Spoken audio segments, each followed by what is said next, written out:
విద్యార్థి యువజన ప్రజా సంఘాలపైన కూటమి ప్రభుత్వం పెడుతున్నటువంటి అక్రమ కేసులు, పీడీ యాక్ట్లు, రౌడీ షీట్లను రద్దు చేయాలని డిమాండ్ చేస్తూ నంద్యాల పట్టణంలోని బొమ్మల సత్రం అంబేద్కర్ విగ్రహం ఎదుట శాంతియుతంగా నిరసన కార్యక్రమం ఐక్య విద్యార్థి యువజన ప్రజా సంఘాల ఆధ్వర్యంలో నిరసన తెలియజేస్తూ ఉన్నాం. ప్రధానంగా కూటమి ప్రభుత్వానికి ఒకటే హెచ్చరిక జారీ చేస్తూ ఉన్నాం. ఈరోజు విద్యార్థి యువజన ప్రజా సంఘాల్లో ఉన్నటువంటి సమస్యలను పరిష్కరించమని అడుగుతున్నటువంటి నాయకులపైన మీరు కేసులు పెడతారా, మీరు మమ్మల్ని భయభ్రాంతులకు గురి చేస్తారా, మీ కేసులకు భయపడే ప్రసక్తి లేదని చెప్పి టీడీపీ ప్రభుత్వానికి, కూటమి ప్రభుత్వానికి హెచ్చరిక జారీ చేస్తూ ఉన్నాం.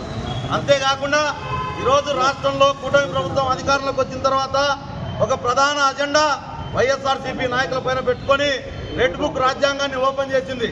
ఈరోజు రెడ్ బుక్ రాజ్యాంగాన్ని ఓపెన్ చేసి ఇష్టారాజ్యంగా కేసులు పెడుతూ అక్రమాలకు పాల్పడుతూ బెదిరింపులకు పాల్పడుతున్నటువంటి కూటమి ప్రభుత్వం ఆలోచన చేసుకోవాలని చెప్పి తెలియజేస్తా ఉన్నాం. అంతేకాకుండా ఈ రెడ్ బుక్ రాజ్యాంగాన్ని మీరు ఏర్పాటు చేసుకొని విద్యార్థి యువజన ప్రజా సంఘాలపైన మీరు కేసులు పెడతాం, కేసులు తిరిగేస్తాం, తోడేస్తాం అని బెదిరిస్తే ఈ రెడ్ బుక్ ప్రకాశం బ్యారేజ్లో కొట్టుకుపోతుందని చెప్పి టీడీపీ ప్రభుత్వం గుర్తుపెట్టుకోవాల్సిందిగా విజ్ఞప్తి చేస్తూ ఉన్నాం.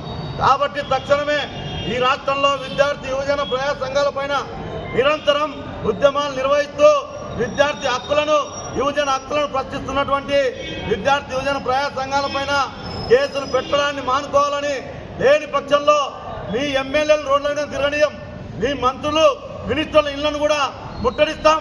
అవసరమైతే రాష్ట్ర వ్యాప్తంగా అసెంబ్లీ కార్యాలయాన్ని బద్దలు కొట్టడానికి విద్యార్థి యువజన ప్రజా సంఘాలుగా సిద్ధమవుతామని చెప్పి కూటమి ప్రభుత్వానికి హెచ్చరిస్తా ఉన్నాం.